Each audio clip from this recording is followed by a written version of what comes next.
flowers, then you're going to love this. My guest is Jill Hogan, president of CT Historic Gardens. We're going to talk all about this year's tour. Thanks so much for being here. Sure.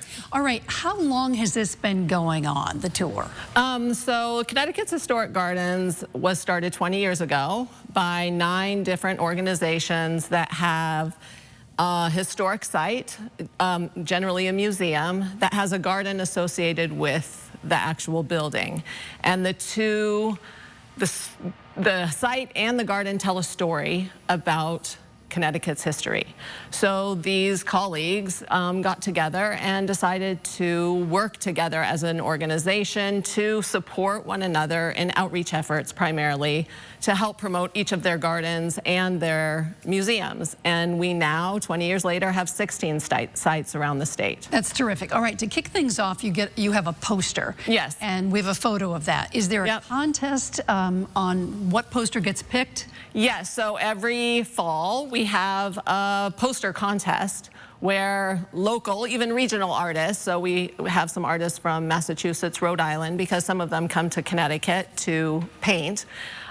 We put out a request for artwork, and we receive artwork, and a committee of members of the Connecticut's Historic Gardens chooses the image each year for the poster. So in the fall, look at our website for that request for artwork. And get going for next year. Exactly, yeah, or you can visit a site during the summer when all the flowers are in bloom. It's the most beautiful time, and paint one of the gardens. All right, there's 16 sites across the state. Is this self-guided? What happens? And it starts June the 23rd. So it's June the 23rd is the day that all the gardens are open for Connecticut's Historic Gardens. From 12 to 4, all the gardens are free to visit. The museums themselves might have a fee if you want to go into the house, but the gardens themselves are free to visit, all 16 sites. And each garden has a particular activity or something special that day that highlights some of what the garden is about.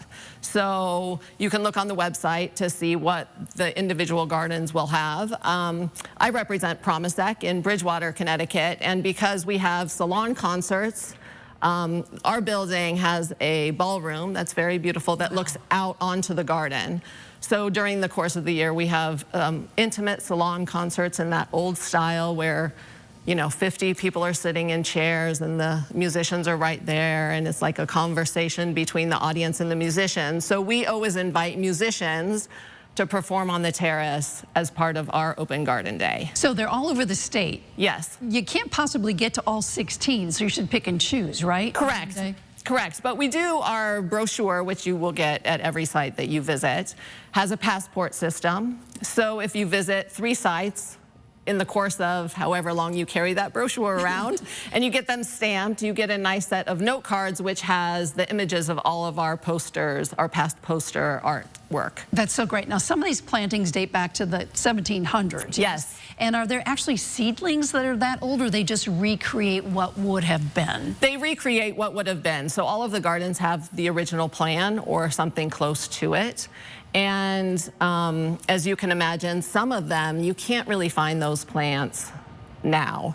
So you get as close as possible to some of the plantings, keeping within the color scheme, or for some of the colonial gardens, what were the vegetables that were grown during that time, or the herbs for medicines. So really trying to keep within that original plan to tell the story of what was the history of our state, and how does the landscape and nature tell a story in addition to the houses that they're associated with. And it's a beautiful one. Jill, thanks so much for coming on. You're welcome. I hope that you can come visit. I'm going to look it up on the website and see which ones I want to go to. Okay, perfect.